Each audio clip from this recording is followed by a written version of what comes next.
I needed to be absolutely in shape. And the reason I survived it wasn't because I was the best fighter, it was because I kept myself in the centre as much as possible. Becoming a doorman was my way of confronting that fear to try and understand what was going on. That the thing we're really angry at is what we hate in ourselves. Geoff, how are you, sir? Very good. Thank you, Chris, for accommodating the early schedule for me. I really appreciate it. Yes, you're absolutely welcome, Geoff. There's something about having that discipline in your life, don't you think? Absolutely, yeah. It's all about the will. The will is the working arm of the soul. So you need control of the will. And one of the ways to control the will is to place the body and the mind in comfortable positions, like rising early, like the discipline of training, the discipline of palate particularly. So the will force is much underestimated, and it's getting up in the morning, the cold showers, the breath work, anything that's difficult to do is really, really important. And I'm not just talking about difficult or difficult easy. Difficult is difficult, and difficult easy is stuff that looks very difficult, but we've done it so many times it's easy. I'm talking about difficult, when it's like every single morning you get up, it is hard, it's new territory.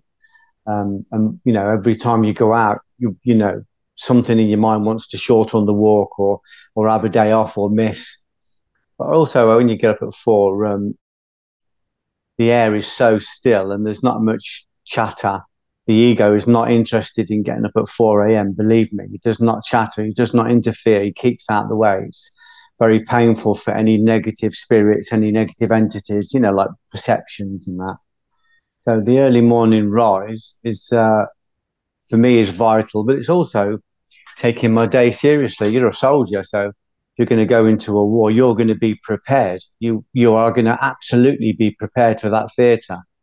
So if I'm going to go through my day as some kind of shepherd, someone that's trying to pass on good messages to other people, I need to make sure I start my day by connecting to the very spirit I need to bring through and pass on to other people. I need to set my table out very early. And believe me, when if I don't get that set out first thing in the morning, I really feel it through my day.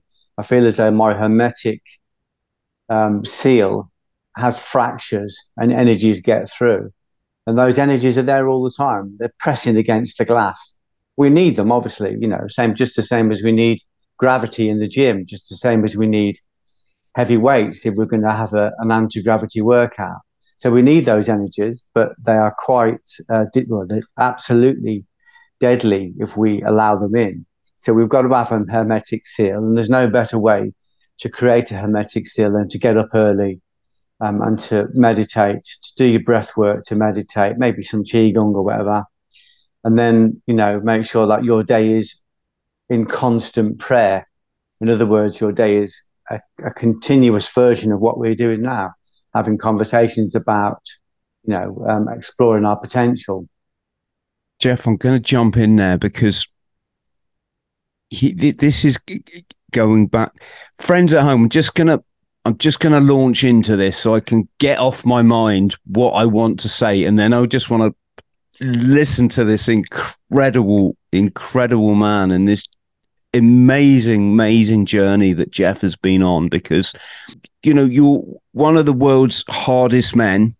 I'd have to interrupt you and say that's not true. That's absolutely not true. When someone says, forgive me for interrupting you, Chris, it's just that I don't want people to have that perception, because I know I'm not. I know someone said to me the other day, what's your how do you know when you're humble? I said, well, when you're humble, when you've been brought to your knees and you're sobbing and you can't win, you can't do anything. You're absolutely calling out for help. I've been on my knees. I know how weak I am. I mean, you're a multi-award winning writer, Geoff. I understand what you're saying. You need to present what people think you are. Because I'm always surprised when people think I'm a hard man. I actually did an interview for a national newspaper, and they rang me up and said, we're doing a story about the hardest men in Britain. And I said, well, what have you called me for? I said, I'm not the hardest man in my house. And the guy said, well, tell me your story.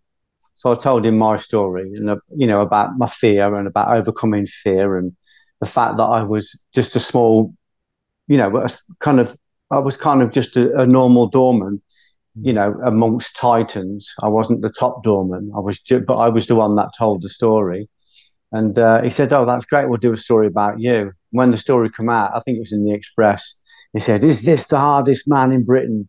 And that people are watching that, reading that, thinking, "Oh, he's put himself out there as the hardest man in Britain." But I like to do podcasts like this because people like me and you can challenge that. We can say, for me to be really strong, I have to recognize the weakness of the egoic force, I have to recognize the weakness of myself, and that I can't do those things on my own. The things I really want to explore, I have to go beyond the ego. That has to be subjugated, has to be placed into alignment.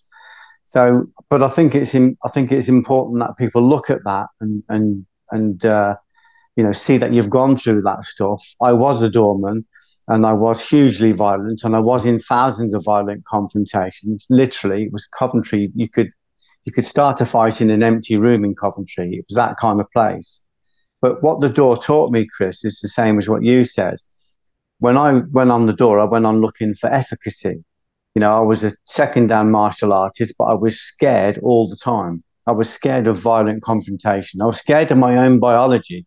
I was scared of so many things, and I didn't really understand it. Becoming a doorman was my way of confronting that fear to try and understand what was going on. When I got on the door, I found what efficacy was. It was brutal, and it was immediate, and it was so effective that I had to stop doing it because it was too easy. It was so effective, but it was so basic that people tripped over it and wandered off like they'd not seen anything, because they would say, like, what, preemption? Is that it? Is that all of it? Is that all? I said, that's my whole arsenal, preemption. I said, I'm working with guys that go through thousands of fights, and preemption is what works. I said, and behind that, there's lots of support system, but it was so fundamental, so basic. When I was on the door, I met the egregore of the door, this spirit around the door. And this spirit spoke to me and said, "So you know what efficacy is, you know what works in a fight. So do you want to know now why you're surrounded by so many monsters? Do you want to know why there is violence everywhere you go? You think this is a silent, violent city, but there's a common denominator. Everywhere you go, there's violence. Do you want to know why that is? Do you want to go deeper?" And I did want to go deeper. And I was shown that my imagination and my causal will had been taken over by a parasite, by a parasitical perception, a belief that nobody could be trusted, that the world was dangerous, and that there were monsters crouching outside every open doorway just waiting to get me. What I was doing, because I hadn't checked my imagination, I hadn't got control of my will force, I was creating monsters unconsciously, forgetting I'd created them, then creating techniques and arsenal to defeat the very monsters I'd created and forgotten. It was saying, these monsters are here because you created them. That's the power. That is the power of this spirit that comes through a false perception. So I was projecting these monsters everywhere. I was in fights at funerals, I was in fights at weddings, I was in fights at christenings. I headbutted a guy down a set of steel stairs at a christening, and everybody took me for a drink and patted me on the back. There was beers on the bar like winners' cups, because I was the hard man, and if there was a problem at the club or problem at the wedding or whatever, call Geoff. But I was just a very insecure man who developed the skills to have a fight. When I got my 5th dan in karate, which is supposed to be the master grade, I remember feeling this pride. I've got this master grade. And then I looked in the mirror and I saw a fat, overweight, porn addicted, insecure little kid. That's what I saw. I was ashamed of myself. I couldn't believe how weak I was. People thought I was strong because I could have a fight, but I was the weakest man in the room. You could climb into me and take my will force off me, my causal body, my ability to create causation in the world. You could take it off me with as little as a look or an insult. I could be fighting like that. I was so insecure. I was so easily insulted. I was carrying around so much rage and anger that I was the weakest man in the room. Anybody could have altered my life course just by bumping into me. Just by bumping into me, I'd be fighting at the drop of a hat, as they say.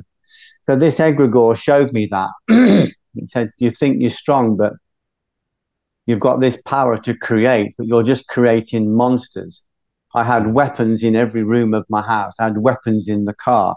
Everything I read about was violent. Everything I wrote about was violent. Everything I taught was violent. I was absolutely and unequivocally entangled in violence.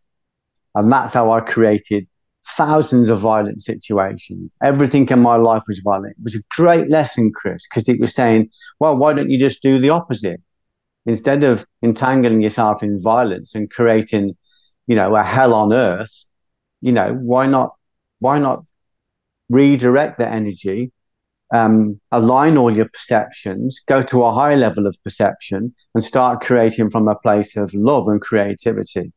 So I went from having weapons in every room in my house to having Bibles or books on philosophy or books on motivation or books on inspiration, very challenging books in every room of my house.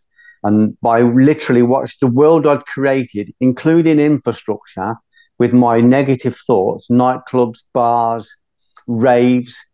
As I contracted my ego, they contracted as well. So the nightclubs and the infrastructure, they just disappeared. I mean, literally, the one I worked in for 4 years was a place called Buster's. It's a hairdresser's now. Another place where I had extreme violence, where my life was threatened several times, is now a block of flats. Some of them are just piles of rubble. So when I took my attention away from violence, the violence decreased. If I take my attention towards violence, the violence increases. So this took me time. It took me quite a bit of time. And I had to, as you said, Chris, at the beginning, I had to go into this greater jihad, which is the inner war. I had to go to war with all of the parts of me that still wanted to live profligately, that still wanted to be excessive, that, the parts of me that wanted to watch sexual pornography, violent pornography, the parts of me that wanted to be unkind and gossip, the parts of me that wanted to solve problems physically, the parts of me that wanted to believe in conspiracy because it's delicious, parts of me that wanted to point a finger and judge and say it's his fault, it's her fault, it's their fault, it's God's fault. I had to go to war with all of those. They were all semi-autonomous thought forms that were living in me as entities, and they've got little chateaus in me. They've got little houses in me, and I had to remove them. I had to remove them or convert them. That's the war. So I had to get control of my physical body. We talk about the polluted earth, but nobody talks about the polluted body, polluted with negative thoughts, polluted with cigarette smoke, polluted with drugs, polluted with false perceptions, false news. I had to get control of my breath body. People are breathing from the chest nearly all the time. So they're not oxygenating the whole body. They're not filling the body with prana. So I had to start very difficult exercises in pranayama to get my breath body right. Had to get control of my mind and my intellect body, which was lazy and indolent. It didn't want to it wanted to read books about magic. It wanted to read quick fix books. It wanted to read books about miracles. It didn't want to be challenged by somebody saying, yeah, well, you think you're in control, but you're still spunking your essence into a tissue every night when you're watching kids being abused on the internet. These porn stars, they're just kids being abused. You're getting involved in that.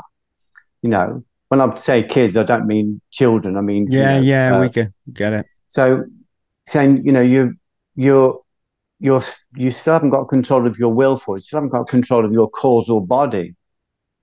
They're saying you have to get rid of all those things. And those things didn't want to go, a bit like your crystal meth addiction. They just don't want to go. So you have to go in and you have to go to war with them. How do you go to war with them? When they rise up, you have to observe them. You have to sit in the very center of those passions. You have to sit in the center of it and do nothing. Just observe it.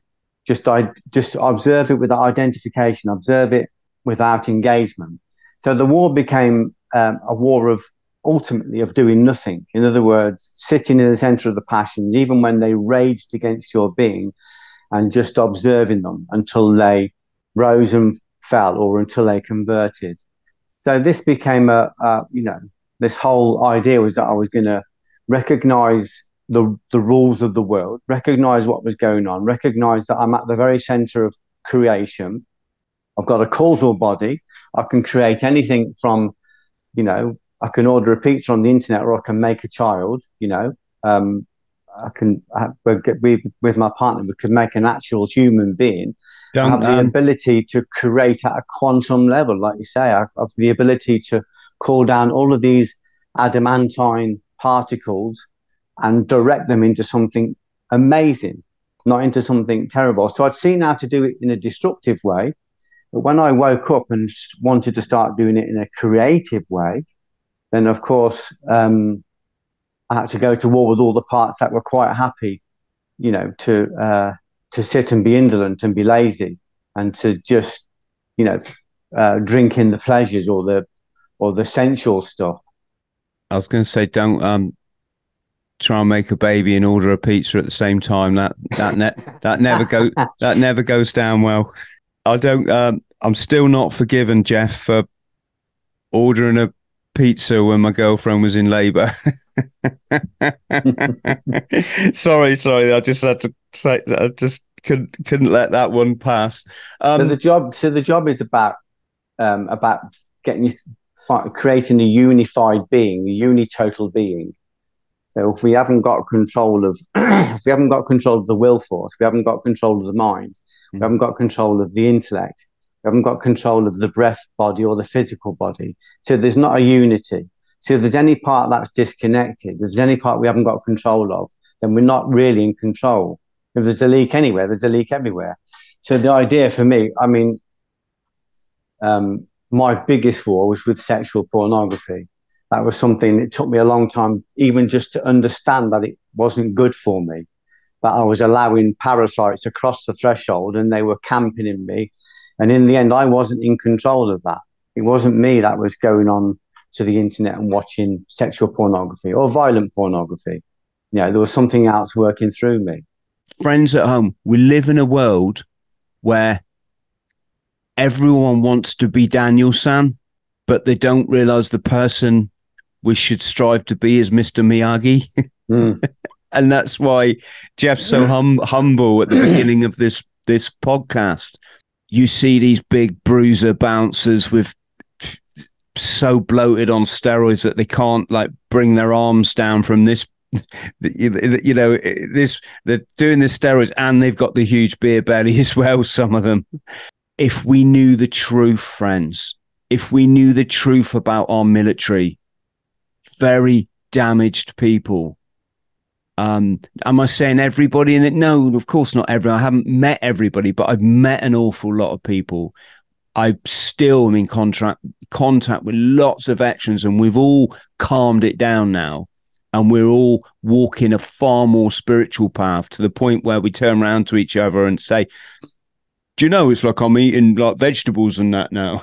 and we're all like, yeah, you're getting it. You're starting to get it, and we can have conversations now we couldn't even have 5 years ago, Geoff. Yeah. And again, I just want to highlight that all the role models that society sells you through their mainstream media, which is, that they're actually selling you low vibrational individuals. Yeah. People that live in the ego, as Geoff had mentioned. And this is why, Geoff, I genuinely believe that I think there are groups in society. Well, there just are. They understand if they can keep people in a low vibrational state of living, in their ego self, following fantasies like wanting to become a doorman because they think it makes them hard, or that joining the military makes them a hero, or that money's going to make you happy, and all these what we know to be fallacies. And I think they do it really well. I think they've taken the ancient philosophy, so the scriptures, Far Eastern wisdom, and they subverted it into religion, which is just another form of brainwashing. And yeah, so I just wanted to make the point that it's I completely understand what you're saying. It's there are people at a certain level who have a bit more information than everybody else, and they use the information to manipulate. They manipulate people like cattle. So people are herded by like cattle. That's very true, and the people doing it have knowledge, and they're able to use that knowledge to make profit from it. But that's still only a very middle level.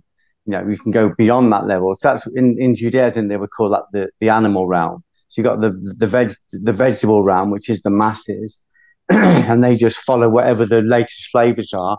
You've got the animal realm, which is your entrepreneurs and your business people and your politicians who have a bit more knowledge. They use their knowledge to trigger the sympathetic nervous system and herd people to where they want to be, basically using fear and desire to herd people where they are. But the level beyond that is what they call the human level. So these people that are manipulating are being manipulated themselves. So it's easy to look at them and think it's them. We know they're there. We know they're doing it. But it's the energy that's working through them and manipulating them. As you mentioned at the beginning, these are the principalities that we're really fighting against. This negative energy works through those people. If those people, the politicians and the leaders, if they were in any way intelligent, they would understand the power of reciprocity and the temporal relationship they have with the things that they're trying to accumulate, and they would go to a higher level. So they would recognize that they're being manipulated for something that doesn't even really have any lasting existence. So the highest level is when you understand the law, when you understand reciprocity. When you understand reciprocity, you're no longer interested in manipulating or herding people or collecting or making money or getting followers. I don't have any interest in any of that. I don't care how many followers I've got. I don't want followers. All I want to do is place a message like this somewhere out there. If one person watches it or 1 billion people watches it, I don't care. My job is just to be a vessel to plant the seed, and I earn credit by doing that. I earn the ability to access, akashic levels of energy and communicate with akashic levels of being who bring energy through me so that I can transmit it out and give it to somebody out there who might be going, well, I want to make a change, but I can't because of the conspiracies. Well, I say to them, there's no conspiracy if there isn't a conspiracy in your head. Or they say, it's the politicians that are stopping me. Nobody's stopping you. It's religion. It's not religion. People have no idea that religion just means realignment. It means that we align. It comes from the word religare, to realign. Man to himself, man to man, man to God, man to his source. So then we start to realize, there's two levels of reading the Bible. There's the binary level, which is just, your facts and figures, your prophets, your 4,000-year-old world. And then you've got the quantum level, and the quantum level is completely different. At the binary level, it's like the thorn and fire that keeps people out. They don't go into the Bibles because people have told them that the Bibles are corrupt, and that, all wars are responsible for, because, the religion's responsible for all the wars. But religion just means to align. So we can be religious with hate. We can be religious with love. So when I go into the Bibles, I go into the esoteric, not the exoteric. And the esoteric recognizes me when I go in, Chris. He says, this is Geoff. This is where he is. Yeah, fantastic. Yeah. Absolutely essential reading, friends. Yeah. So you go into it and it says, this is Geoff, or this is Chris. This is where he is. This is what he needs to know. And there's a message in there specifically for you. It has your DNA. You go in, no one else can access it, and it will tell you what to go, what to do, where to go, what to read, what to access, what to align, what to perfect.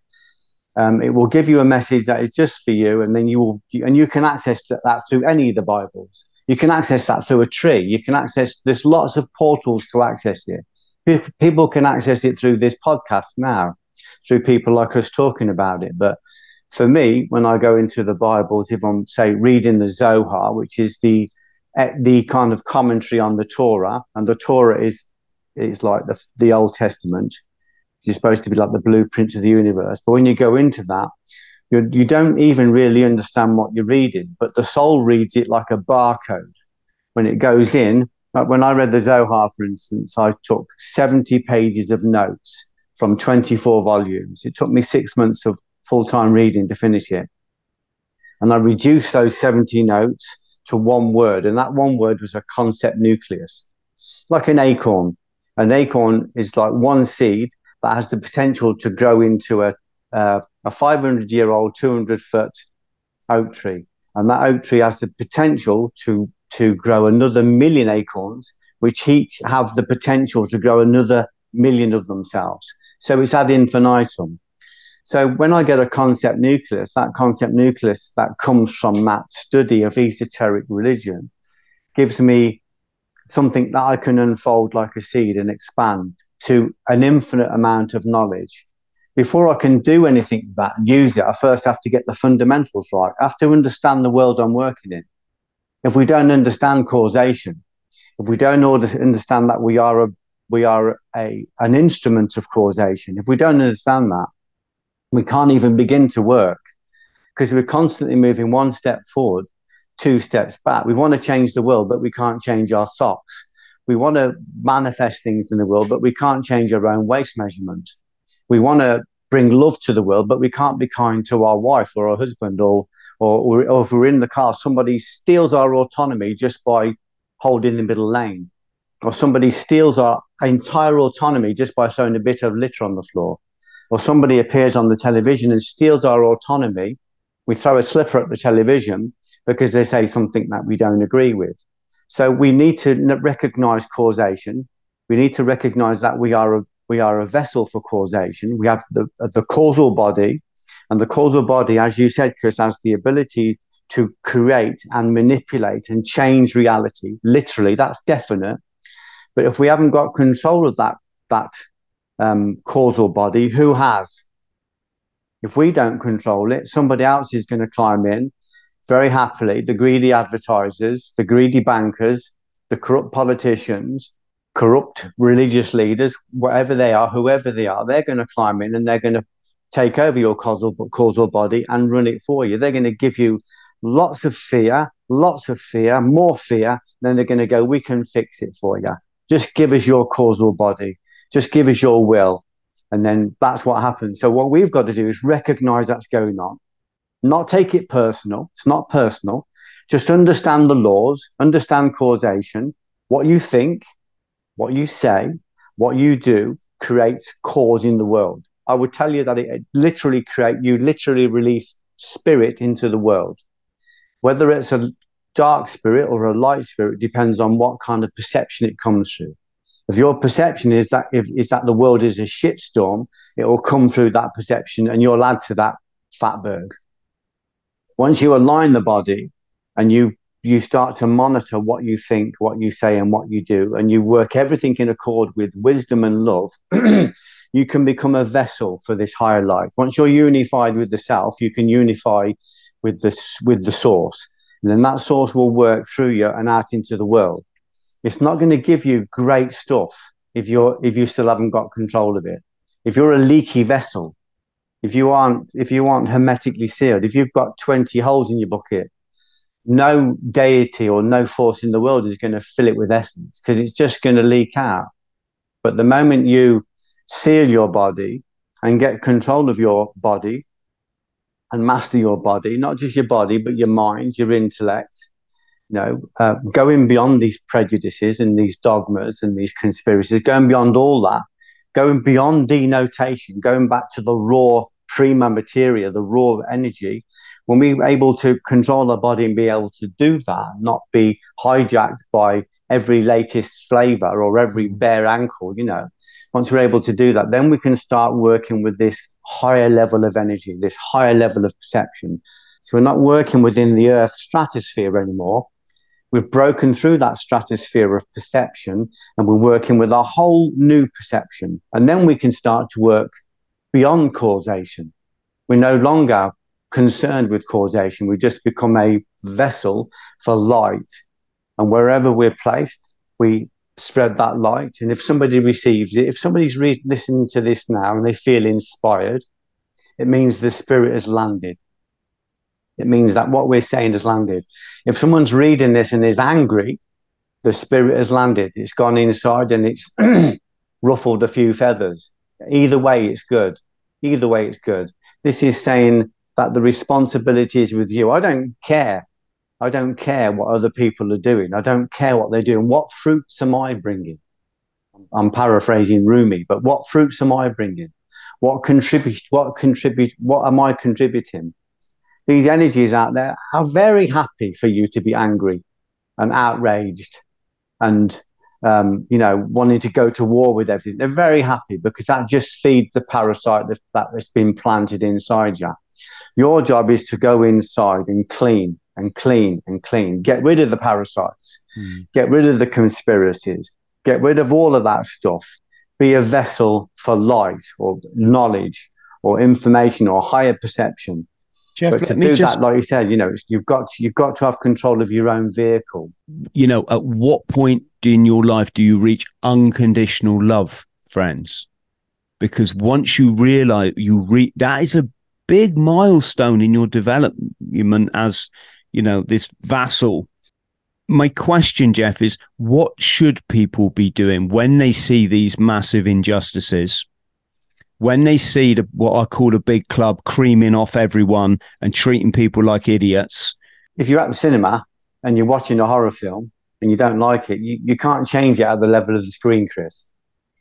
And that's what people are doing. They're getting angry at the screen, they're slashing the screen and they're cutting the seats. But the problem isn't at the level of the screen. The problem is at the level of the projector and the film going through it.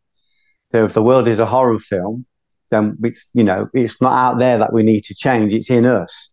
So we're projecting. It's all projected from us. So we have to come back and find the corrupt politician in us. He's there. You haven't got to go far below the surface to find the angry, corrupt politician. You've got to find the greedy banker. He's in us. He's there. We've got to find the violent fundamentalist. For me, it's very easy to project out there at violent fundamentalists, but there was one in me. I used to stamp on people's heads and think I was just because I was protecting people. But it was me that was creating the monsters with my perception. That's our power. So if we want to change the world, change ourselves. You talked about love. Absolutely true. It's just about love. But love, as Rumi says, is not a subtle argument. The door there is devastation. To get to love, we have to go through all of this carnage. So if there's a fatberg in the world, Chris, one thing we do know is that we're all contributing to it, all of us. Whether you just gossip outside Costa and destroy someone's character with the sonics, or whether you're physically violent, it doesn't really matter. You're contributing to the fatberg. So if you're part of the problem, then you're all of the problem. So we can change that. We can change ourselves. Something you said earlier on was really interesting. We can't do much about that, but we can change ourselves. We can do the necessary. We can do the possible and all of it, to paraphrase St. Francis. And once we're doing the possible and all of it, the impossible starts to happen. So we change ourselves.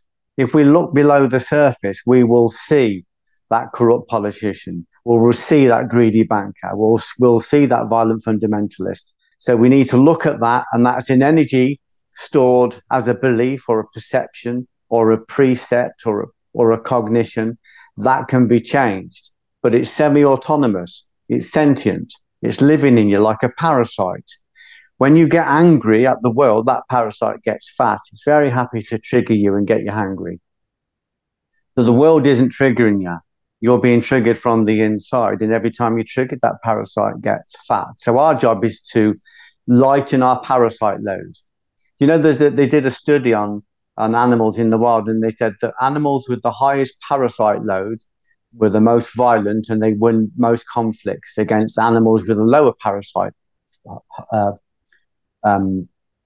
lower parasite load. But you know who they couldn't touch or defeat? They couldn't touch the animals with no parasites. So the ones with no parasites were the most powerful. But amongst ones with any parasites, the one with the most parasites had, so on the door, I had a high parasite load. I was angry. I was blaming the world. You know, it was everybody's fault, and it was my job to fix it. When I removed that parasite load, I became invisible to threats. I became invisible to violence because there's no parasite load in me. But the war was to clean that parasite load out. And like I said, those parasites are semi-autonomous thought forms, to quote Eckhart Tolle, and they will put up a fight. They will put up a fight. They're living in us. They want to be indolent. They want to be lazy. They want to be greedy. They want to be judgmental. They want everything and they want it now. And they want it without doing any work. We have to remove those. And we have to do that with dedicated discipline. We need to master, as you said, the physical body, the breath body, the mind and the intellect. The mind and the intellect is just about going, well, that information is coming through the news, but that's highly subjective and information with a high criteria. So let's find other information. Let's find better information. And I find that through the philosophy, through the books, and all of the philosophy and the religious books do is bring these back to me. Come back to me. The information is in you. The geometric point is in you. The singularity is in you. So I come back to myself and I go, let's have a look at myself in an honest mirror. Okay, I'm still struggling with this judgment. I'm still struggling with that excess, that pornography. And the Buddhists would consider anything outside homeostasis to be pornographic. So I'm still struggling with that excess. I'm still angry at this. So and as you start to look at that and go, okay, there's anger, there's lust, there's judgment. What are they? They're energy wrapped into a container of perception called perception. Now I can break that perception down, release the energy into its component parts, and boom, I can write 50 books, 15 films. I can work with Orlando Bloom. I can create an animation. I can create a musical. I can do a podcast. I can trip the light fantastic. I can talk to invisible beings in other realms who will give me information. As long as I'm happy to pass the information on to other people, my life can transform. Literally, not just that I'm happy, but that, the infrastructure of my life transforms. But I've got to be a unified being to do that. So to answer your question, if you stop projecting out into the world and see that what you're angry about is what's in you, because that's basic psychology, is that the thing we're really angry at is what we hate in ourselves. So when we think somebody's greedy or somebody's conniving or somebody's duplicitous or devious or whatever, when we're very angry about that, it's because there's something in us that's exactly the same. So that acts as a mirror. So we can look at that and go, okay, so like for instance, I was watching, this is about 15 years ago, I was watching this film critic on the television, and I said to my wife, I can't stand this guy. And she looked at me and she said, what is it about this guy that you don't like in yourself? Boom. Boom. Wow, fucking hell. I said, well, nothing. I said, I just don't like him. He doesn't know nothing about film and he's criticizing it. She says, you criticize film all the time. I said, no, I don't. She said, every time you come out of the cinema, you've got something to say about a film you've just watched. Boom, boom, boom. I've just been tapped out 3 times by my wife. I said, God, you're right. Yeah, you're right. So I started to work on that. Every time I felt a judgment towards him, I thought, oh, this is me. So I stopped criticizing myself. I stopped being judgmental. About 2 years later, I was in BAFTA in London and I saw this film critic. I come back to my wife. I said, that film critic, I saw him. I said, do you want to see him? He's changed. I said, he was so nice. He was so kind. She said, he hasn't changed at all. You've changed. That we can change ourselves. So that whatever we see out there that makes us so angry. I liked what you said earlier, Chris. Anger might be a good starting point, but it's not a place to reside. I like that because it's true. It might be what wakes you up. But anger, if even if the anger is righteous, if you don't convert it into action to change you, to change yourself, no good trying to change the world if we're not even looking after our own kids.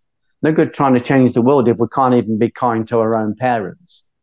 No need to try and fix the world if we're still at odds with our own family, So it's getting yourself right, and it's bringing yourself to a place of consistent love. So everything you think and say and do is consistent with wisdom and love. That wisdom and love that is an attribute that has to come into you. Something you have to receive, and you can't receive it if you're still a dirty hose. You know, no higher force is going to put a divine essence through a dirty hose, because it'll come out the other end dirty. So this energy is pure. The energy that comes through the projector is pure. It's perfect. And it's only affected by the film it goes through and where it's projected. So if it comes through a horror film, or if it comes through a conspiracy film, or if it comes through a violent film, then that's what's going to project onto the world. It's got no choice. This is what Lord Krishna said to Arjuna. He said, "Oh, if only my servants knew. I have no choice but to project into the world in the way they ask me to." So if our film, our perceptions and cognitions and beliefs are negative, and they come from a negative place, of course, this energy is going to come through us, and it's going to project into the world in exactly that way. We have the ability to change that. And that is the war with the principalities, because we've got this great light energy which wants to create. We've got a dark energy that wants to destroy. We think we're at war with that, and that's the problem. And when we come at war with that, both forces become neutralized, and just negativity prevails. But if you're able to take your will force and use it as a filament to connect those two forces, to connect them together and create this triangle of light. It's like a light bulb, positive element, negative element, a filament between the two creates light. Once you create light, there's no longer positive, there's no longer negative, there's no longer duality, there's no longer really causation, there's just light. Now, here's the thing. At the beginning, you're an incandescent light. So we're creating light. We've managed to bring this together, but we're incandescent. That is, we just give it everywhere. We want everyone to hear it. We think it's got to be heard by millions of people, otherwise it's not working. It's not happening. But as you start to understand it more, you recognize that an incandescent light loses 90% of its light to heat. 90%, Chris. And that's because it's just scattering everywhere. And then you start to become an LED light. It starts to come through a filament or a filter, and it becomes directional light.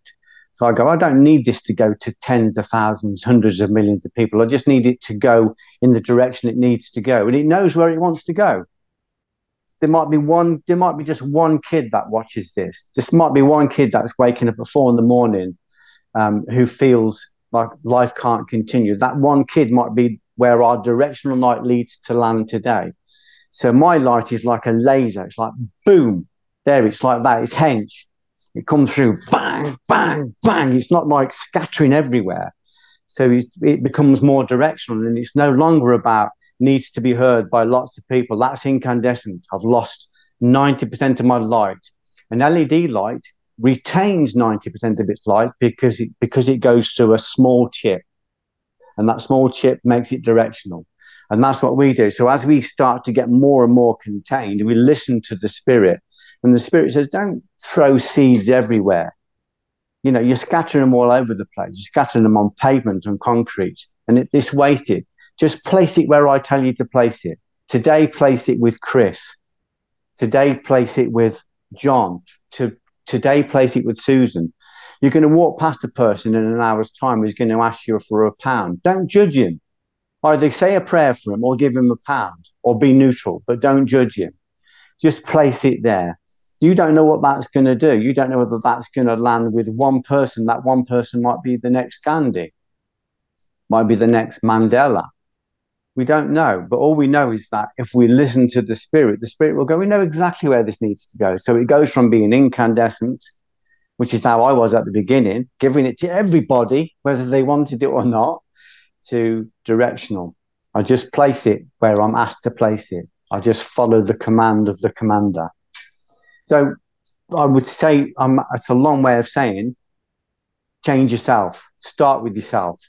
If you just study a bit of psychology, grab hold of the mind, the intellect, and study a bit of basic psychology. Basic psychology will say that the thing that disturbs you most is the thing that you don't like in yourself. So we start to recognize, oh, that's a mirror, that's in me. And if you're around astute and discerning people, they will tell you. My wife will tell me, that's you. So if I go and speak to somebody, if I walk with somebody, if I'm mentoring them, I just say to God, I'm walking with Chris today, or I'm walking with so-and-so today. I don't know them.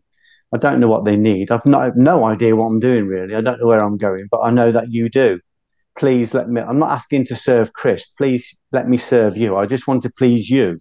When I'm walking with somebody, normally they will tell me what I need to see just in the conversation. And I'll just say, oh, I've noticed, like one guy I walked with said, we were walking, he said, I'm not a very good father, but, and then he would go on to tell a story. And he said that 3 times. I said to him, that's the 3rd time you've said that. The 3rd time you said, I'm not a very good father, but I said, why aren't you a good father? And this guy was a very tough soldier. And he looked at me, glared at me, and I said, I'm just asking, why are you not a good father? It doesn't take much to be a good father. Be present. I said, you think you're with your kids, you're not. You're on the phone all the time. You think you're on holiday with your kids, you're not. You're checking stats on the internet. You're never actually present with them. So it's not difficult to be a good father, just be present. Because if you're present, you are working from a place of love. Somebody else I'd be walking with them and they would project about a certain person several times. And I'd just say, so what is it about that person that you've just projected? That one guy said to me, forgive my language, Chris. He said, I like what you say, Geoff, but to be honest with you, it doesn't work in my world. This is, I'm a millionaire, and I'm surrounded by. He said, I'm surrounded by. He said, so I like you and I like what you say, and he went on to rant about. And I listened to him for a little bit, and I created a vacuum and let him exhaust it.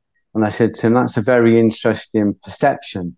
And he said, what? I said, that's a very interesting perception. I said, do you know how many cunts there are in my life? He said, no. I said, none. Because I don't have that projection. I don't allow that perception into my mind. Now, this was a very beautiful man, a very successful man, but he'd got a perception that people were out to get him, and that's what he created. So with all his wealth, with all his businesses, he was still deeply, deeply unhappy. That unhappiness wasn't the world, and it wasn't in the world, Chris. That unhappiness was the part of him that thought he was a cunt, because that's what he'd been told when he was a kid. Powerful. Now, if he can grab that, see, this was a guy that would go into his offices and people are afraid of him, and he liked that, because if they're not afraid of me, they won't do their job.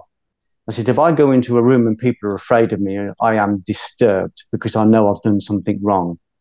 I said, you want to go into a place and the phones start ringing and people light up because you're there. They're better protected because you're there. Even if you had to sack somebody, you could do it from a place of love. I said, so if you could change that perception, how much more powerful could you be? How much more powerful could you be to transform reality, to grab these adamantine particles and create beauty and love with it? I refuse to allow any negativity in my thinking, in my saying, in my doing. And if it happens, which it does, because I trip up, I correct it normally within seconds. I will not send ill spirits into the world. I've done that, Chris. And it was a shitstorm. And it all came back to me. All of my monsters came back and knocked on my door. So change yourself. Geoff, on that point, I want to touch on what I call a big one here. It's certainly I'm just going to call it a staple in my life, and that's probably I haven't done myself any favors because it's been a staple. Drugs and alcohol. Mm-hmm. So when you were on the door, were you fueled up on coke and stuff, or has clean? Has this ever been your thing? No. My addiction was violence. All right. I wasn't a big drinker. I gave up alcohol probably over 20 years ago. I'd maybe have a couple of halves. I was as clean as I could be on the door, but I had a belief that I needed to be violent in order to combat violence, and I was profligately violent. So, but I was never into drugs. I've never had any drugs, but I did have this belief. And I had a parasite in me that had been placed there when I was about 11 by somebody that groomed me and abused me. And that I'd never addressed that parasite. Later, I was able to clean that and forgive it. I forgave the guy. And when I say I forgave it, Chris, I mean I exercised it. It was a deliverance. I gave it back to him, and I gave it back into the ether and it dissolved and I expanded exponentially. So what was planted in me, this belief that if this person, my hero, my teacher, can't be trusted, the whole world can't be trusted. Nobody can be trusted. And if there is a God, he's just abandoned me. This is what my belief was at the time. Later, when I did tell one or two people about it, they suggested that I may have led him on. And I was like, I'm 11. I'm 11. I'm 11. I'm fucking 11. What do you mean lead him on? I'm 11. I'd hardly kissed a girl. I had no idea what that meant. But I just felt that everybody believed that it was either made up or, that this hadn't happened. But that was because they were afraid. So this parasite stayed in me. It was undercover and it grew in me. So I was put out of sync by that much when I was 11. And by the time I was in my 30s, I was out by a country mile and I was either deeply depressed or I was battering people. I was either hiding under my bed covers or I was smashing the house up in a rage. I was bipolar. I had no idea consciously that I was doing this. It was a part of my life that nobody knew about. Nobody knew about it until I wrote a play about it. Many years ago, I wrote a play as a way of delivering it, as a way of exercising it. And I started to study, initially I studied martial arts to combat this fear I had. I had a fear of everything. And of course, I became the monster I was trying to defeat. I became a monster myself. And when I realized that whatever it was that was in me was being fed by this violence, I started to reduce the violence and I started to work metaphysically. I started to work on recognizing that I had a huge energy in me. And when it exploded, people got trampled. It would be nothing for me to knock 4 people out in one night, nothing, and if somebody was out, I was so afraid I would knock them out and then I would stamp on their head while they were out. And when they come back round again, I'd knock them out again. It wasn't because I was brave. It's because I was deeply afraid. I would make sure that there's no way that person can come back to me. I've just knocked out a guy who's got a fierce reputation and I've knocked him out. I want people to think I'm psychotic so they don't come back. But that was just because I was insecure and I was afraid. I was absolutely afraid. So once I started to realize that, I started to find ways to cleanse this parasite, to locate it, not just to locate the original parasite, but to locate all of its foot soldiers. Because obviously a parasite that's put in you when you're 12 or 11, everything you think and say and do after that is determined by that fear. So I started to do lots and lots of things in my life that were not good. I was violent. I self-harmed. There was a lot of things I did. I had affairs. If I would have been around at the time of Moses, there'd have been a 13th commandment. I did everything wrong, Chris. So all of those karmas, all of those debts had to be paid. They had to be cleaned. So I started to clean it through the writing, through confessional writing, through stage plays, through films. And so I basically took that massive energy that I was violent with, I controlled it, and I delivered it directionally into my work. That's why I'm so prolific. Not because not because nothing happened to me, but because what happened to me left me with a lot of energy, and I've cleansed it. So my work you could say that my work is a form of deliverance. My work is a form of exorcism. I'm exorcising parasites, but I'm not killing them. I'm converting them into light, and what is exposed to light becomes a light. So that energy that people have, that rage they have, that injustice they have, don't waste it. It's just the equivalent of wanking it into a tissue if you're going to shout at the telly. What you need to do is you need to look at this massive energy and go, okay, that's an energy. If I go beyond denotation, if I go beyond the labels, what have I left with? Just a huge energy. It needs an outlet. Why don't we do something creative with that outlet? Why don't we do something positive like you're doing? You're doing a podcast that's going to go out and help countless millions of people, even if it's only saw by 400 people. This can have an exponential effect. If it's coming from a place of love, which I know it is with you, then it's going to have an exponential effect in the world. It's going to go out and do more work than you would ever believe possible. But you might not count that on the downloads. None of that's important to me. What's important to me is that it's directional. that I feel the intuition and I place it where it needs to be placed. And then I just let it do the work and I carry on. And then you watch the miracles start to happen. But I also recognize, Chris, that it's not me doing it. You know, someone said to me, I'm worried about somebody stealing my psychic energy. It's not your energy. It's coming through me. I'm the postman. I'm not going to take credit or blame for the, you know, for the letters I post. I'm just posting them. And it's directional. It's got an address on it. And I just have to have a clear intuition to post it in the right place. Geoff, what's your thoughts then? Because when you see these life coaches now, they're all out basically teaching people how to get a Ferrari. Do you have any thought about maybe they need to do that at the moment? I mean, I needed to have a Jag and I needed to have an apartment in London because that was part of that stage I was in. I was in the animal stage and I needed to exhaust that. It's like Osho says, you know, everybody needs to have a Rolls Royce because you can see God better from a Rolls Royce.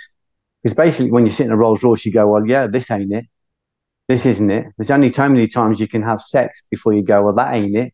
That's temporal. None of it's lasting. You know, when I had a really expensive car, it was just a headache. You know, it was just a headache. I felt like I was just pouring more and more energy into it. So in the end, I contracted all that. But it was important for me to have them. But it was important for me to have them to see that they're not real. You know, it was important for me to look at it and go, I've got this, and it's just burdensome. It's just I'm mortgaging my energy out to this, and I'm not able to go to the next level until I contract that. I was talking to a soldier once. Somebody said, will you speak to this soldier for me? He's needs a bit of advice. So people are struggling to talk to him because he's an elite soldier and he's got such a reputation. People are intimidated and they don't feel as though they can speak to him. I said, yeah, I'll have a chat with him. Yeah. And I chatted to him. He said, listen, the problem I've got is I'm in a business. And he said, it's very successful. I've got all the toys. He says, but I've been offered a chance to go into a new business. He says, now where I am, my heart's not there. He says, but I've got a wife and, you know, we've got all of this fancy stuff. He said, where I've been offered to go, the money's less. But he said, I absolutely love what I'm going to be doing. I know I can feel my heart there. He says, but I'm struggling because, you know, of what I've got. And I said, and you know, whether I need to let go of it. And I said to him, well, you're an elite soldier, aren't you? And he said, yeah. I said, and when you go into a battle, I said, you take anything that is not necessary. You take anything at all into that battle that's not necessary. Or do you go in hench? And he goes, I get you. He knew he had to contract. He knew he had to have the energy to do what he needed to do. He needed to bring everything to one point. It needed to be hench. It needed to be direct, no waste, nothing extraneous. So that's how we need to work. If we're going to go to a new level of perception, we need energy. So I had a jet pilot in my front room once. He was in the RAF. It was about 20 years ago. It was a martial arts friend. And I said to him, it's probably an ignorant question. I said, but what's to stop you just flying that jet out of the stratosphere? He said, energy. He said, we haven't got the fuel. He said, you'd need rocket fuel for that. He said, we haven't got the fuel for that. You'd need an explosion to take yourself out of the stratosphere. So basically what I learned was that my energy was in 3 mortgages. It was in 20 different things. It was in it was mortgaged out to lots of different addictions and habits and things I hadn't got control of. Through all those together, I got rid of everything in my life. And I brought it all together so I could just have all my energy placed in one situation, in one direction. So for me to go to a higher level of perception, I need rocket fuel. And that rocket fuel, I've already got it. I just need to bring it in from all the places it's mortgaged down. So if I'm spitting my energy out in anger, I'm just throwing coin down the drain. If I'm, you know, marching angrily with a banner, and I'm not saying there's not room for all that, but what I'm saying is the energy is probably better spent somewhere else, you know. All of those things, I think that for a lot of people, that's an important place to be because they go from the vegetable realm where they're helpless to the animal realm where they're suddenly aware that using their will force, they can create material things. And that's important for where they are. But when they get to the point where they know that that's not working anymore, that's not sating them, they start to look for something higher. So sometimes, as Blake says, the road of excess leads to the palace of wisdom. Sometimes we need those excesses just to go, I've got all these excesses and I'm still not happy. So what's going to make me happy? And so that becomes the search. That becomes what you start looking for. And that's where you start to go into, well, wherever you go, wherever you're led, your spirit knows where you need to go. For me, it's led me deeply into the religious books, but not into the exoteric books, but into the esoteric books, into the exegesis. Such wisdom there, Chris. Some of it so raw, it's frightening because you read it and it is so challenging to the ego. It literally comes in like a task force and cleans the ego out. This energy when it enters you, because it's not just like I'm reading an esoteric book. It's a spiritual energy that's entering me, and it goes in and it starts to clean. Is the Kundalini something that you? I mean, I'm sure you've read up on it. Is it something that you strive to experience? No. But I have experienced it, but I'm not in any hurry to experience it. I'll let it come through when it's ready. If it comes through when you're not ready, it's painful. I had the Kundalini a few years ago, and I had a warning that it was coming. I was shown in the vision that it was coming, but it went through me like fire. Picked up all the residues and all the detritus and all of the old perceptions that all of the parasites I hadn't cleaned, and it was I had a really dark 2 years. Not that there's any regret with that. This was part of my purging, cleaning out the body. So I've had moments with Kundalini where it's been partial, and I've expanded, and I'm floating. I had 2 years of floating. Had one particular epiphany where I had 2 years of floating, where everything I touched was either turned to gold or it healed. There was healing properties. People were being healed all around me. Everyone, lots of things in my life I felt unassailable. And that was like what they call the honeymoon period. It's kind of saying this is what it feels like, but we've got to go back in and clean out. I had a lot of residue. I had a lot of negative karma stored in my body, lots of violence. So when this later Kundalini that I experienced went through me like fire, and I knew when it hit me, I felt it the instant it hit me, and I knew I was in it for the long haul. But ultimately it cleansed me. How does it feel for the uninitiated? Felt like the worst anxiety attack you've ever had. That's how it felt. I felt like I'll say it. It might not make much sense to people, but I had energies coming in and out of me. It's like I got divine cleaners coming into me. I had dark energies leaving, light energies entering into me, cleaning like creatures coming in and out. I had to just sit in the center and observe it. So I was being assailed by passions. It was like I remember the morning after I had it. I remember literally running out of the house to the local park and screaming into the sky, trying to release this energy. It was massive. My body could hardly contain it. But because I'd had so many years on the door and I understood fear and understood adrenaline and anxiety, I was able to sit in the center of it.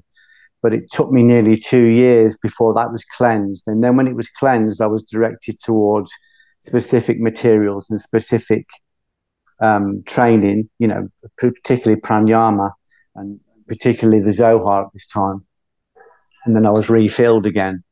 So in the vision before it happened, I saw myself doing the talk. I've got this talk on in London. And in the vision, I saw myself talking. I was on the stage, but I was massive. I was like a giant. I was huge. And people going, God, he's massive. He's a giant. And I knew that it meant that something was going to happen after the talk, but I didn't know whether it would be one of those Kundalinis where you are floating, or whether it was one of those that came in as a cleaning agent. And as it turned out with this time, it was a cleaning agent. But I'd cleaned up most of my big stuff, but this was cleaning up the residue. But it felt like, like on the door, sometimes you might be working in a situation where you've knocked a gangster out. And then for the next 2 months, you've got threats coming in that he's going to kill you and all that kind of stuff. And every single night you go in, that there's the danger that you might die. I mean, 4 of my friends were murdered when I was on the door. It's a real risk. So it was that sense of an energy that you can only just contain, and you can only just contain it. You feel as though psychosis is like that far away. If you let go of the center of the eye wall, you would be in the storm. You'd be lost. You'd be gone. That's how it felt. It felt like Jung talked about when he said that when the shadow comes up from the unconscious to be processed. He said if you don't recognize it and observe it without engagement, it can pull you back into the unconscious with it. It wants to engage, but then our job is to bring it into reality, into conscious knowing. So this energy was just huge. It was the biggest energy I've ever had. But because of my understanding, I knew it was a cleansing. I knew it was a purge. I knew this level of Kundalini was a cleaning Kundalini, and I just had to ride it out. And I had to go and still carry on working, still carry on writing, still carry on doing my work. But I recognized that this energy it wasn't like I was taking it out of me, and it wasn't like I was cleaning it. It was being taken out of me and cleaned for me. There were agents and angels around me, beings around me that were cleaning it for me. I couldn't do it on my own. I know that much. So, but I've also, like I said, I've also had it where I'm literally floating. Everything I touch turns to gold. I remember there was probably a 2-3 year period where people were coming to my Thursday class and they were being healed of life-threatening diseases just because they were in the room. I knew they could. I would look at them and go, come to my class and we'll clean that up. We can get rid of that. Just come to the class. And I never did anything. I just came to the class. We would have a little wrestle. There was a few elite guys there. And then we'd have a cup of tea and we'd chat. And sometimes in one session and sometimes over a couple of years, people healed of the most awful diseases. You know, I'm talking cancer, schizophrenia. People were healed of them. And to me, it just felt as normal as changing your jumper. I just knew. I absolutely knew. And that was a Kundalini where I expanded to the point where I knew anything was possible. Anything was possible. But at the end of that period, what we call the honeymoon period, I had to start doing the work, which is like, okay, there's lots of karma stored in your body. There's lots of residue that needs to be, there's lots of territories that you still don't own. You need to go and reclaim those territories. And that became my internal work. And the internal work was mostly done for me through this spirit that enters through the Holy Spirit. And it would enter me, and my job would be to stand in front of it and look at it and go, yes, that happened on my shift. I did do that. I take full responsibility. And when I found contrite remorse, it was delivered. And I did that through writing plays, through writing films. I went through several bouts of illness where I thought I was dying, and that was part of the cleansing. And then at the end of it, there's just this lightness. Obviously, as you said at the beginning, Chris, still challenge, still things going on, but a lightness and a belief that anything is possible. You know, because we are able to receive these tinctures of light, we're able to conserve them and train them and deliver them to the world. We're able to put them out into the world in whatever form I'm directed. Today, it's a podcast. This afternoon, it will be a book I'm writing. I'm doing a film at the moment as well, a short film. So wherever I'm directed, I just listen out for that command. What do you do? What's your personal discipline? So exercise, diet, meditation, this kind of stuff. So I'll take you through my day. Please. So at the moment, I'm heavily writing at the moment. So I'm in a writing phase. I've been in that for about 2 years on this one particular book. So I get up at 4. I do some qigong, breathing, and then I have an hour's meditation where I just find silence. It's not fancy. I use beads. To get and mantra to get myself into a stillness. Then in the stillness, I just observe. No voices, no inner dialogue, no sub-vocalization, just complete stillness. And sometimes visions come out of that. Sometimes I'll see somebody's face and I know I've got to send them a book or I've got to ring them. So whatever needs to come. But mostly I just set my day up with that. I'll have some breakfast. After that, I'm a vegan. So my breakfast is, all my food is about as pure as I can get it. And then I'll write for about an hour and a half. I'll have a break. I'll have a bit of fruit. and then I'll write again for an hour and a half. Then I'll go and do a walk for an hour, and I'll do qigong. I'll come back. I'll have some food. I'll meditate for an hour. Then I'll write right up until tea time. Then I'll do some yoga, and then I'll meditate, and then I'll eat my tea, and then between say 6 and 9, which is when I go to bed, that time's all mine, Chris. I can do whatever I want with that time. So that's my day. That's for me to cope with what I'm doing, with what I'm writing about and what I'm talking about. That's the routine I need. You know, we can't expect to manipulate and create from a place of love if we're not working as you would expect an elite athlete to work. That's what an elite athlete does. If you're going to, you know, if you want elite results, you need to work at an elite level. You can't throw out a weekend script and complain that Hollywood isn't calling. You need to be dedicated. And to do that, you need to have the discipline. You need to have the will. So the will force is the part that gets me out of bed. It's the part that makes me meditate. It's the part that, and the part that's controlling the will, but the part of me that is actually orchestrating the will, that's the I am. That's who I actually am. That's the part that's connected to the source. That's the part that's connected to the mains electric. So the part of me that actually takes the will force and uses the will force like a captain to divert and work all the soldiers. That's the part, that's the part of me that I know is me. And I know who that is because I stick with it every day. There was a point, I'll tell you this quick story, Chris, if you don't mind. There was a point where I was taken out of my body while I was awake, literally taken out of my body, and I was taken into another realm. And I was stood in front of this guy in a square giving a lecture about the paradoxical commandments, which I'll tell you about in a minute. And I realized afterwards, because I was taken out, I remember waking up and in the middle of the night and feeling startled. You know that kind of startle awake when you think there's a burglar in the house. That's how alert I was. I was wide awake. And then I just felt 4 lights go off in my body. I felt and saw them. Boom, boom, boom, boom. And then I just floated out of my body. And then I went up through this cloud. I was coated with this cloud. And suddenly I'm in this crowd and there's this guru talking. And he's saying to me, he's given me the paradoxical commandments. Can't remember it exactly, but you're going to serve and people will attack you for serving. Serve anyway. You're going to serve and people will accuse you of agenda. Serve anyway. You're going to give people love and they're going to attack you. Love them anyway. It was just this whole list of commandments saying you're going to go out into the world and you're going to try and do good and people are going to attack you for it. Some of the elements will be in you and some of the elements will be out there and they will attack you, but keep doing it anyway. And you overcome them with that goodness, with that love. So the main thing I got from the vision, from this experience, was that when I was out of my body, I was just pure awareness. I was just observing. I wasn't in a body. I was essentially invisible, but my awareness was sharp.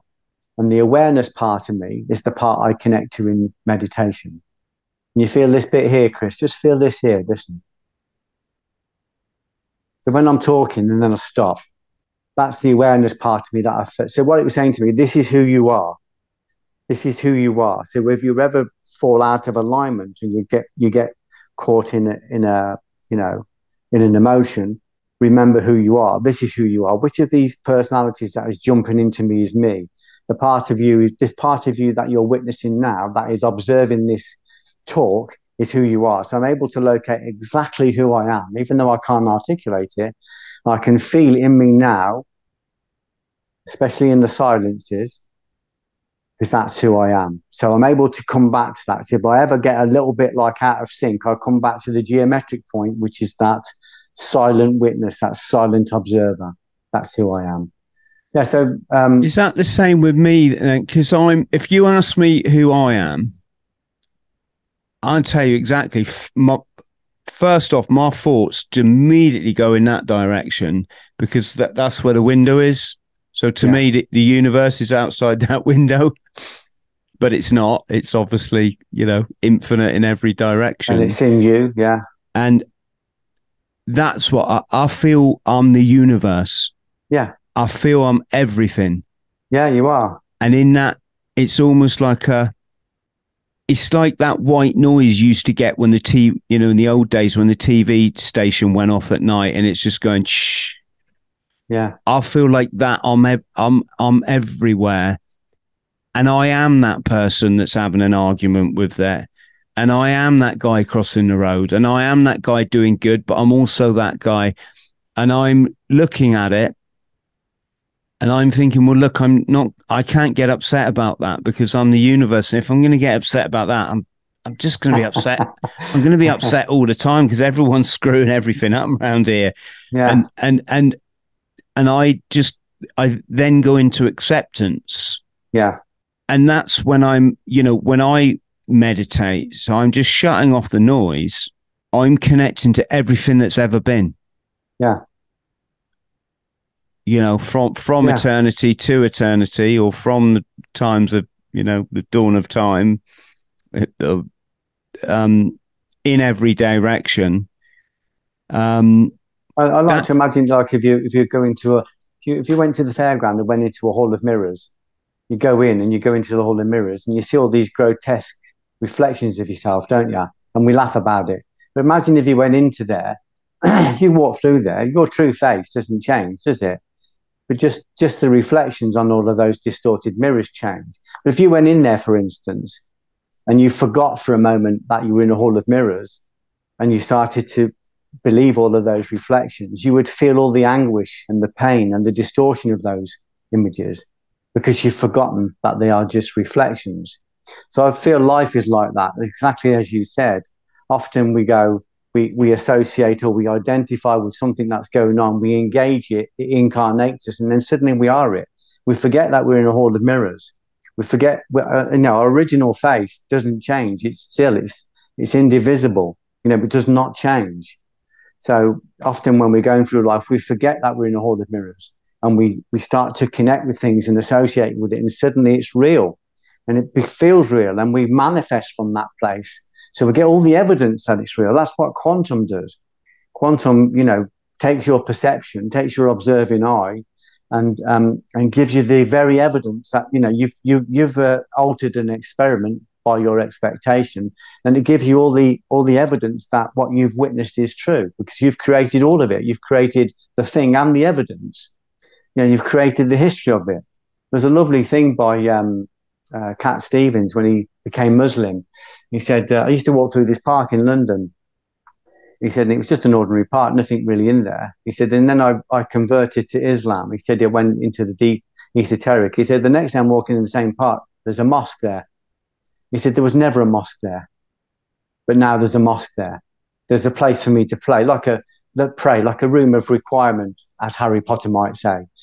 So he said, now I can go into that mosque and they can show me the history of it, and they can say, no, it's been here for 20 years. But he said, but it wasn't there. He said, so I've created the mosque, and I've created the evidence that the mosque was always there. That's the power of our quantum mind. So if we forget we've fallen into a hall of mirrors, then it all feels very real, and we buy into it, and then we feel all the anguish of that. But we need to keep remembering that the still face, our authentic self, does not change. And when we find that silence, that's what this vision showed me. It was saying, we want you to witness who you actually are. Because I was all of that. I wasn't I was observing everything all at the same time. I remember doing a mentoring. I was doing a lot of heavy mentoring in London with some very serious business people. And it was very challenging for me because I didn't know what I was doing. And I had to constantly call on the spirit to work through me. I had this particularly good one this day. I sat in Leicester Square, and it was just early evening. I looked up and the sun was setting. And the sun was not the sun. I knew it wasn't the sun. It wasn't the sun. It was a being. It was real. It was alive. My wife used to say to me, don't tell people the sun story because they won't understand. But the sun wasn't the sun. And then when I investigated it, I went into the meditation. I realized I was just observing, I was observing a part of myself. My own soul is much brighter than the earth sun, much brighter. But I was observing part of my own awareness on the very edges of my periphery, and beyond that, the stars. So I was witnessing something that was alive, that was feeding me. And it was saying to me, everything I was looking at, the table was made up of these quanta, these little bundles of energy. You know, the coffee, my phone, you know, the street, the infrastructure, all of it was created just for me so that I could serve God, all of it. And it was saying, if you work from a place of love, if you work consistently from a place of love, every atom in the known universe will fall at your feet to serve you with protection and provision. If you're serving God, if you're working from a place of love, everything will contrive to help you. Everything, even the sun was there as a being working for me. It was conscious, it was sentient, and it was amazing. But like I said, you try and explain it to people. You go, the sun it's not the sun, but it's not. It's in us. All of it's in us. But for me to live in that reality and be consistent in that reality, I can't be in and out of the drink. I can't be in and out of the pornographies. I can't flirt with those things. It's too dangerous.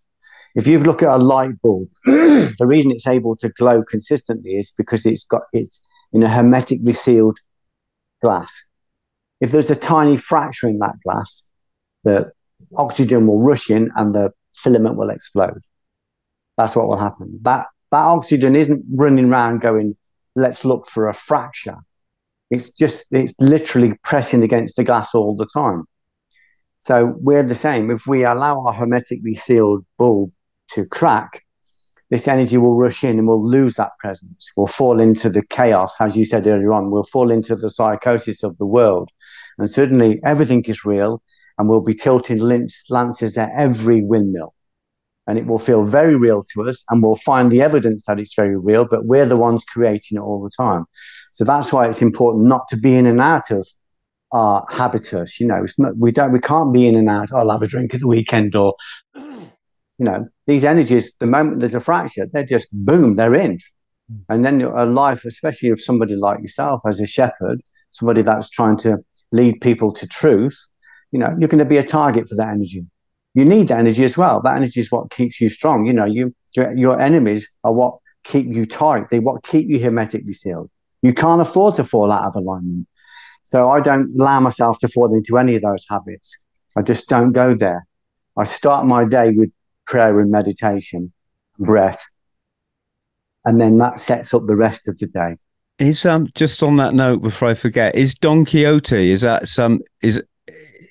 an esoteric text? Oh, it's like a folklore. It's a story. Don Quixote goes out into the world with his lance and he sees a windmill and he thinks it's a monster, so he attacks it. So we use that. It's kind of he's a fictional character. And his serf is what, Sancho Panza or something. I can't remember. I like the idea that people are always tilting lances at windmills and thinking they're monsters, but they're not. They're just windmills. But if we engage and identify with it, it will become what we expect it to become. So we call all our energy in. We call it all in, and we train it, and we conserve it and train it, and we don't let it spill out, and then we direct it into something positive. So, Geoff, synchronicity. I've heard talk about it. I did wonder if it was all a bit iffy. John, for example, says he went and started a children's school in Tanzania because he kept seeing the number 1111 everywhere. At the moment, this is the God's honest truth. I'm seeing the number 33 everywhere. Even during this podcast, when you've said something, I've looked at the time and it's 33, and I'm just like, okay, I've had 3 weeks of this now. Everywhere I look, it's good for you to read Jung's book on synchronicity. What are we talking? Is there anything in this? Are we just talking extreme coincidence? No, I know the number 33 is a symbolic number. 3 is a 9, and I think 9's the number of the universe, or the number of enlightenment. And 3 is the triangle as well. You know, you've got the two positive and negative, and you've got the neutral force that connects them. So that's your Trinity, your Holy Trinity. That's how we create light, by taking the two forces and using the will to bring them together. to create light. So we've no longer got dark and light. We've got just light. This is what Rumi said. There's a field beyond right action and wrong action. I'll meet you there. So there's a field of energy that we create beyond duality, beyond opposites. So synchronicity is just, I mean, it's, you know, that's a conversation all on its own, but it's good if people are interested in it, have a look at books. Carl Jung's book on synchronicity. You'd probably really love Carl Jung's Red Book, where he talks deeply about this kind of thing. But yeah, no, absolutely. Everything, the thing is, Chris, everything, once you start to be in attunement, everything speaks to you. You know, the beams will speak to you. Not only will the beams speak to you, and you know, inanimate objects speak to you, not only will they speak to you and inform you, but the very stones in the ground will be waiting to hear your sermon. They'll be waiting to hear your podcast. Everything is listening. Everything is sentient. That's the panpsychic universe. Everything is made up from energy, as you said. So everything is sentient. And it can be manipulated if we are able to click into the right frequency, and we do it with the right purpose, from the right place. So synchronicity is a big part of it. It's just kind of saying you're going in the right direction. You're being guided. But none of these things count for much. Most of it's just masturbation if we are not living this every single day. We need to be living it. You know, we need to be it. So we can't flirt with it. Like I said to you before, if you want to be an elite athlete, you can't do that on recreational training. And we're talking about, you know, if you're talking about manipulation of, you know, elements into something positive, we're talking about an elite level of play. We're talking about a mystic level of play. So to do that, you know, I knew this from the martial arts. For me to be good at what I do, for me to survive on a nightclub door, I need to train at an elite level, and I need to train with elite people. And that's what I did. You know, when people were going to work to do their job, I was training. I was training 3 times a day, not just training, but training with an escalating level of instruction. You know, world-class people like Rick Young, or like Neil Adams, or like, you know, world-class boxers, you know, world-class Thai boxers, Master Sken. You know, we used to have these people come down and teach for us, just come and teach in our class. I had international wrestlers. I used to have a world-class American wrestler come and stay at my house and teach me privately. If you want elite results, you need to do elite work. You can't flirt with this. You can't be getting battered by a Mars bar 3 times a day, or tapped out by a cigarette, or submitted by alcohol, and expect to be an elite athlete. You know, we've got to be able to have control of these, because any one of these negative elements can crack the hermetic seal, any one of them. So I can't talk for other people, and I can only talk from my own experience. For me to survive on the door in a very violent city, I needed to be absolutely in shape. And the reason I survived it wasn't because I was the best fighter. It was because I kept myself in the center as much as possible. And for me to survive and continue with what I'm doing now and create the work I'm creating, I need to make sure that this is my raison d'etre. This is what I get up for. This is what, and it isn't just about putting a tattoo on your arm and saying, you know, spiritual warrior. This is about being it, living it. You know, that means doing the work, doing the breath, using your will to push the mind and push the intellect, and having enough control of the sympathetic nervous system so that you're not frightened by the next email that comes in, or you're not frightened by a being that appears by your bed in the middle of the night. You've got to be able to, your sympathetic nervous system has to be able to cope with that. And you can only cope with it if you're doing the work, if you're doing the training. But what are your thoughts on plant medicine? I don't want to go into that because I don't know enough about it. For me, I'm away from all of it. I don't take anything like that into my body. I keep as pure as I can. Because I don't know it. I only know that it's not for me. I only know that I get tremendous warning signs around that, because people take hallucinogenics into the body and they haven't really done much preparation. And I've seen disasters because of it. So you have to be really careful about forcing the doors of perception open, because, you know, all sorts of Freudian monsters are going to come out and they're going to be released. So I would say, do the slow route, do it properly. You know, there's a real danger in all of those areas unless you're really, really prepared for it. There's no shortcut. There's no hack. Just do the work. Just I do the like work. But I that. don't know enough about it. I only know that it's not for me. Freudian monsters. That about sums up my experience with plant medicine. Chris, I'm going to have to shoot off. I'm ever so sorry. Not a I hope we've got problem. enough time. Not a problem. Perhaps when we chat next time, I wanted to touch on Kabbalah. Yeah. The numbers 369. Just endless source of fascination for me. Tree of life, this kind of stuff. But Geoff, no, you've been so kind to give us your time and to be so dedicated to join me this early in our day. Although it's already 2 hours into your day, so it's not that early. Well, I was up at 4, so this is 4 hours into my day. Yes, let's chat again, and feel free to use this video in any way it helps you as well.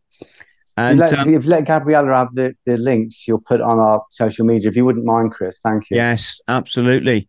And yes, just massive thanks, Geoff. And to stay on the line just so I can thank you properly. But friends at home, I genuinely hope you've got as much out of this chat as I have. If you could please like and subscribe. If you can support the Patreon, friends, it's $1.99 a month. Just helps Luke and I to do what we do. And much love to you all. Ciao.